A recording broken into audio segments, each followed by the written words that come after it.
Hello there, this is Welsh ASMR 82. Hey, how you doing? So we're going to take another look at our favourite book on this channel, which is the Football Crests. It's World Football Club Crests, the design, meaning and symbolism of world football's most famous club badges.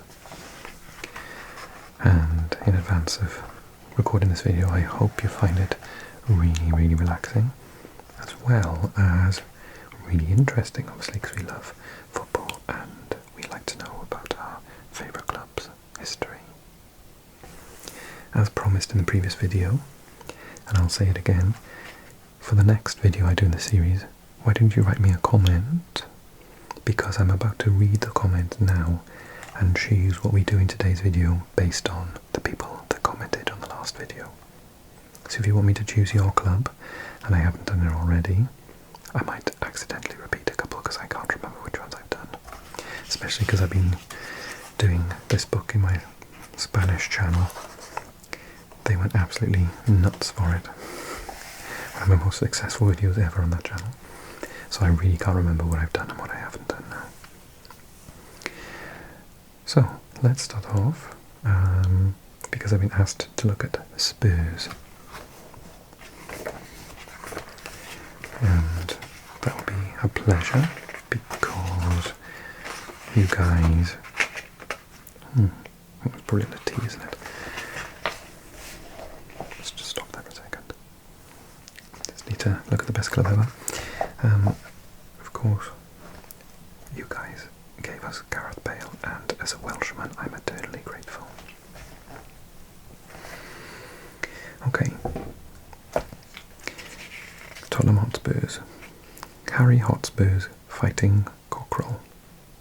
The Latin motto "Audere est facere," which translates to dare is to do, is a phrase that has long characterised Tottenham Hotspur, even if it took until 1983 before this exaltation reached the club's emblem.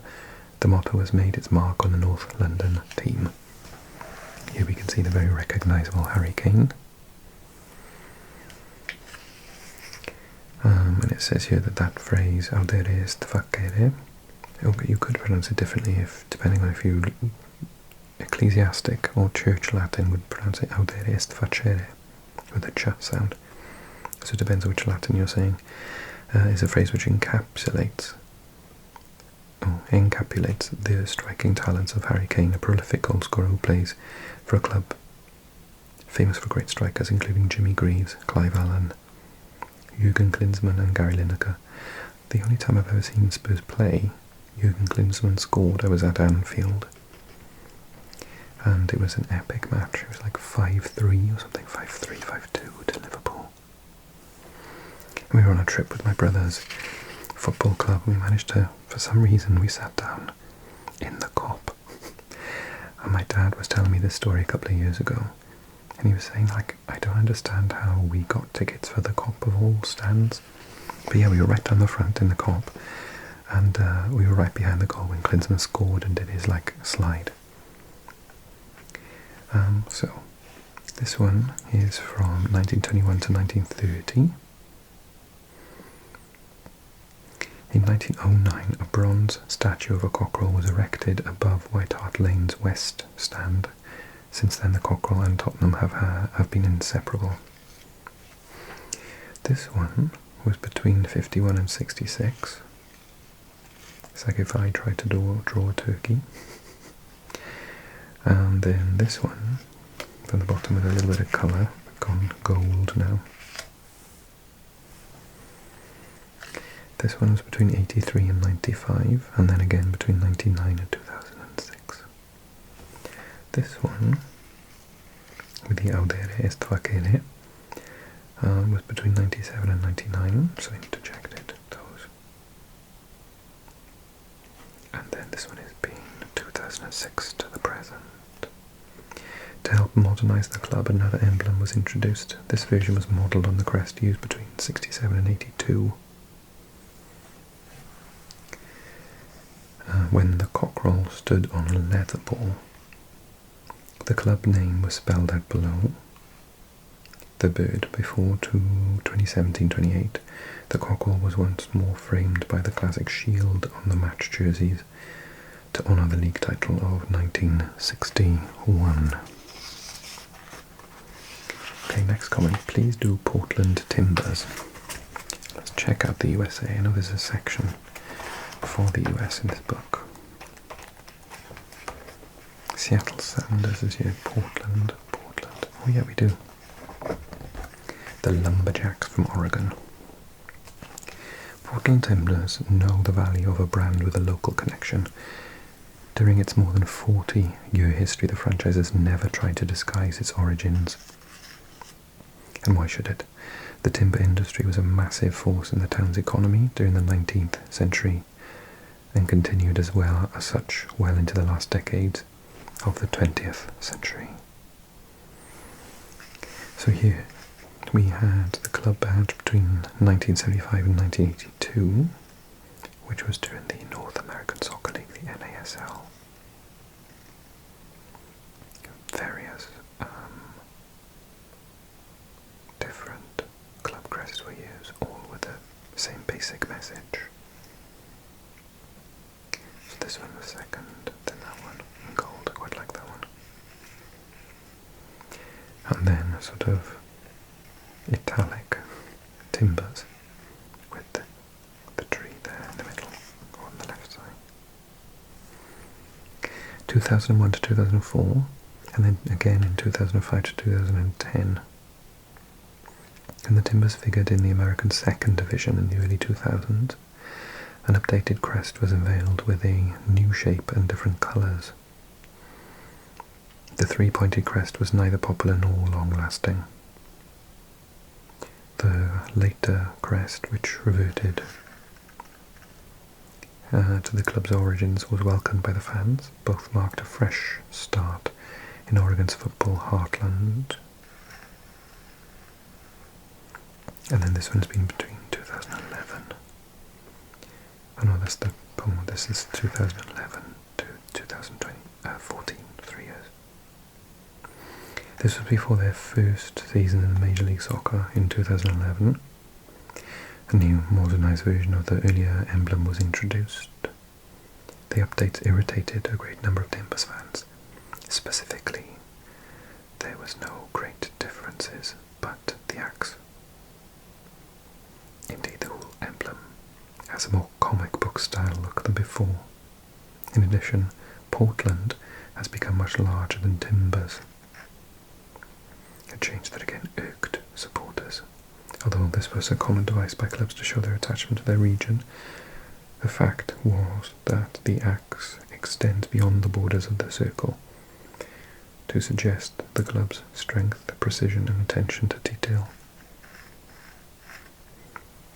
And then is this. 2015 to the present.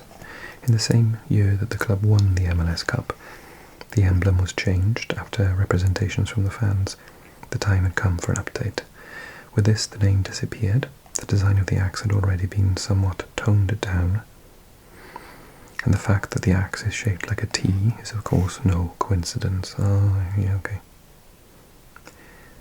If I had to pick my favourite, I think that might be my favourite. Or that one, because it's in green and it's the colours of the kit. Okay, someone else says Fulham.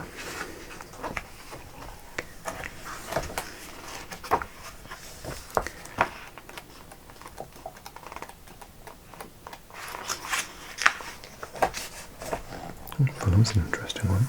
Jimmy Greaves there. Or Jimmy Hill, excuse me.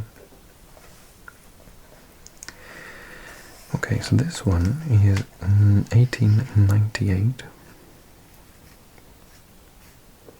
Even though Fulham was founded in 1879 under the name of St Andrew's Cricket and Football Club, the club had to wait 19 years for this crest to show. It was inspired by the Sea of London, which the crossed swords represent. And then this one, which is a bit weird, it looks like a shabby old house. So it's between 1931 and 39. Even if Fulham's first emblem was inspired by London's crest, this version is perhaps the real classic in the club's history. In Fulham Stadium, Craven Cottage, there really is a cottage of that name, a symbol that has become synonymous with the club and which was represented in their crest during the 30s. The original Craven Cottage was built in 1780 on land that was said to have been Anne Boleyn's hunting ground. Then 3, FFC. After almost 30 years with the coat of arms of the London Borough of Fulham as a crest, this monogram was introduced at the beginning of the 1970s and lasted for 5 years. And was the historical inspiration to the crest of today. It was later replaced by a simplified version of the Hammersmith and Fulham coat of arms, which I think was 1995 to 2001. After the end of the Second World War, a crest was introduced which was almost identical to that of Hammersmith, the area where Fulham is situated. This emblem was modified over the years, and in 1995 this version was unveiled. The sword, shield and helmet are taken from the Hammersmith crest, while the blue and white stripes stand for the Thames, which flows past Craven Cottage. And then the most recent one, 2001 to the present, in conjunction with Fulham's debut in the Premier League. At the start of the new millennium, this crest was introduced. The initials suggest the emblem that the crest used in 1970, or in the 70s. The press release from the club announced the emblem emphasizes our origins. Please do Elfsborg, the best Swedish club. I don't know if they have them. Let's have a check. They are South American ones. So these are Australian. MLS. Okay, so European. So what are we looking for? Elfsborg. And the E, obviously. Don't think they're gonna have it. Oh no, DF. Sorry, they don't have it. My apologies. Partick Thistle from Scotland. That's a Scottish accent, everyone. Do they have Scotland as a separate section on this? Oh, no, I don't think they do. I think they just chucked them in with the rest of Europe. Yeah, Rangers is in there. Partick Thistle. No, they're not there. Sorry. Boca, but I know I've done Boca already. To Zenit St. Petersburg. May as well have them on the page. So, founded in 1925. The first badge between 25 and 36. Zenit's first emblem represented a flag with the club's colours, which symbolises the steel industry. Then this one, which is more like the current badge, was introduced between 1940 and 1977, and then again between 78 and 88 during the Second World War. The so-called Zenit Arrow was introduced, alluding to the way the emblem was stylized. The crest was adopted when the club officially changed name to Zenit in 1939, nearly 40 years after, or later it was updated. So that's also number 2, then this one 3, Futbolny Klub St. Petersburg, or St. Petersburg Futbolny Klub. When the winds of change blew in the Soviet Union, the club changed their emblem again for the first time. A football appeared in the crest, and the golden ship on the Admiralty building of St. Petersburg was depicted. This is between 88 and 91. Then we had this one, similar, between 98 and 2013, and then the one we know today, between 2013 and the present. From the 11th of July 2013, Zenit's new emblem was unveiled at St. Petersburg's Steel Works, a symbolic act celebrating the club's origins. This was designed as a tribute to former times. A star was added. Can't see the star. Oh, the star has been added afterwards, perhaps. In 2015, after the club's 5th league title. And it said Zenit got into a Twitter storm with the Daily Mail, which is a British newspaper, after the latter listed the team's logo as one of the 10 ugliest in the world. Zenit responded by declaring the Daily Mail's emblem to be the ugliest in the world of newspapers. Burn. Here we have Andrei Arshavin before he went to Arsenal, celebrating his goal against Bayer Leverkusen in the UEFA Cup quarter-finals in 2008. Okay, next one says, can you do Hanover 96? Believe I can. If they're here. Hertha, St. Pauli, Köln, HA, Hamburg. Oh no, they're not here. I'm sorry, they're not here. Unless, let me just double check. Sometimes we get weird. Mönchengladbach, Braunschweig, Hamburg, Hertha, Schalke, Köln, St. Pauli, Stuttgart, Wolfsburg. No, that's it. Sorry. They're not there. It's a shame. Milan and Madrid. Have I done Madrid? I think I have. I've definitely done it on my Spanish channel. I think I've done it. Shall I do it again, but really, really quickly? Just in case. I feel like I've done it. Okay, so between 1902 and 1908 we had this one. The mix of the 3 initials, M, C and F. Just about see the F in there, cursive. Navy blue had to be replaced, however, by the Madrid City Hall crest for matches against other teams due to a local ruling. The more recognisable circle came in there between 1908 and 1920. It just went to a more stylised form. The M for Madrid stood out from the rest and the design was fitted into a circle. Then between 1920 and 1931, King Alfonso VIII bestowed the title of Real, which means royal in Spanish. It's nothing to do with being fake, real Madrid, and yeah, Real actually means royal in Spanish. Hence the crown. So that happened on 29th of June 1920. 1931 to 1941.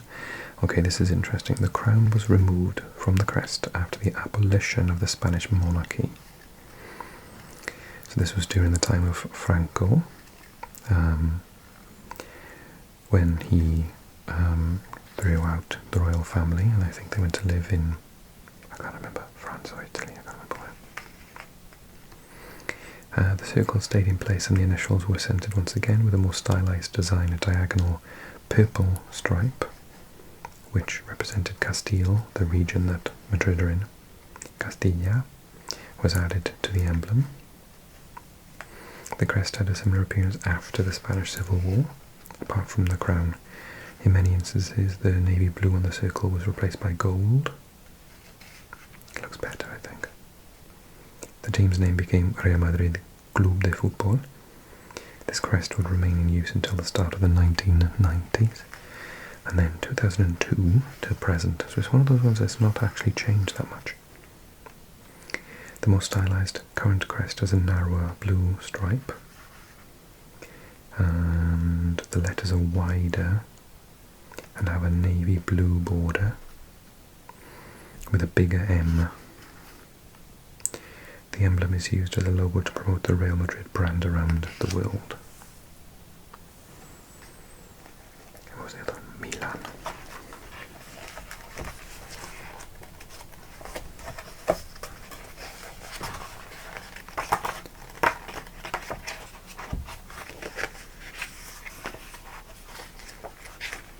The British is AC, aren't they? And this is my Italian channel, so I recognise it, but anyway. Between 1986 and 1998. This one's really not changed that much at all over the years. So it says it is not, as many believe, not least the Englishman who helped to found the club, the Cross of St. George, that adorns the AC Milan crest, but in fact the regional St. Ambrose cross, which is also to be found on the flag of the city. Between 1900 and 1940, the badge consisted solely of the St. Ambrose cross, which would later be incorporated into the club crest. The version on the left was created after Berlusconi took over the club, building on earlier designs. He was updated in 1998 on the right, and in use today. At the outset, the colour red was chosen to represent the player's sense of will and eagerness, and the black was meant to engender fear in the opposition.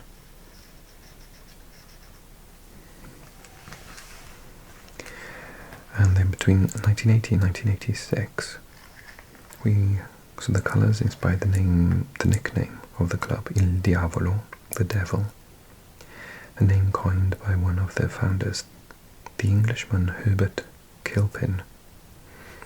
The nickname became so popular that the devil has often come to accompany the crest, or in this case from the actual emblem itself. I've seen this used on maybe an away kit. Currently, 2014-2015, when the St. Ambrose's cross made a comeback on the club shirts a couple of years ago, this symbol was used as well. It never became the club's official emblem, but it was used on their away kit to celebrate the newly built headquarters Casa Milan, where it stands as a symbol to this day. And here we have, of course, legend Paolo Maldini in 1999. Next one says Legia Warszawa. I don't think it's there. We'll take a look for you. Look for Legia. L. Hearts is there. Jumps from G. H. M. There's no L. Olympiacos. Apologies. Doesn't even have Warsaw.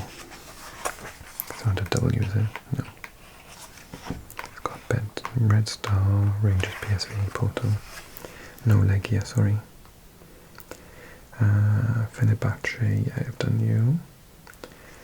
Everton, tubular, that's for Everton. I think we'll finish on Everton today.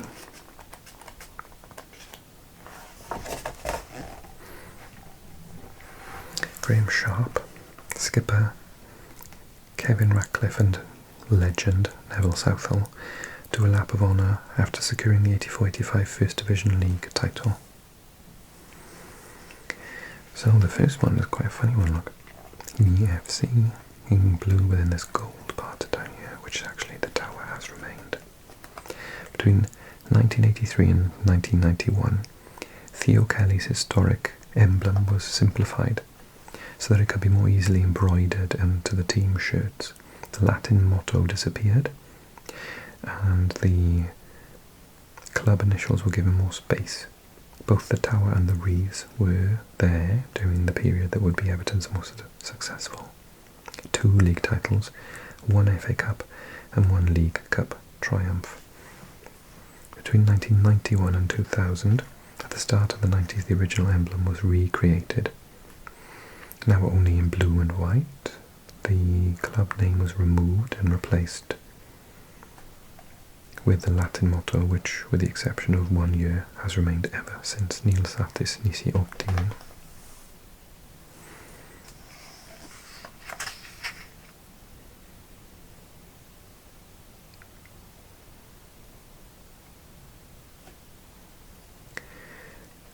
And then this one. Between 2013 and 2014, the world of football was being modernised and Everton wanted to keep up. Thus, they unveiled the emblem for the 23-14 season to a storm of criticism. It said this was met with enormous criticism from the fans who missed the Latin motto and the laurel wreaths. I can't say that word, wreaths. The club was accused of having succumbed to the will of equipment moguls, and the fans organised a petition which amassed 22,000 signatures. In response, Everton issued an official apology and invited fans to help design the new version. The crest from the next season was approved by 80% of fans and has been worn by players from the 2014 season onwards. So here it is. On October 3rd, 2014, Everton introduced 3 different emblems and asked for fans to choose their favourite. 80% of the club's registered members took part in the vote, and the design was the clear winner, with the motto Nihil satis nisi optimum and the wreaths back in place. Theo Kelly's design is still going strong. Okay, I hope you enjoyed today's edition. Again, if you want me to include your club, then leave a comment. I'd like to do some more from Australia and the MLS, please. So, how about those? And maybe some of these ones. Red Bull, Red Star, PSV, Porto, Olympiacos. Let's do one of those. And I hope that you're nice and relaxed after this football ASMR video, and you're a little bit more educated on the history of different clubs around the world. Thanks for watching, everyone. Take care. Like the video, comment, watch this one if you haven't seen it already, and of course subscribe.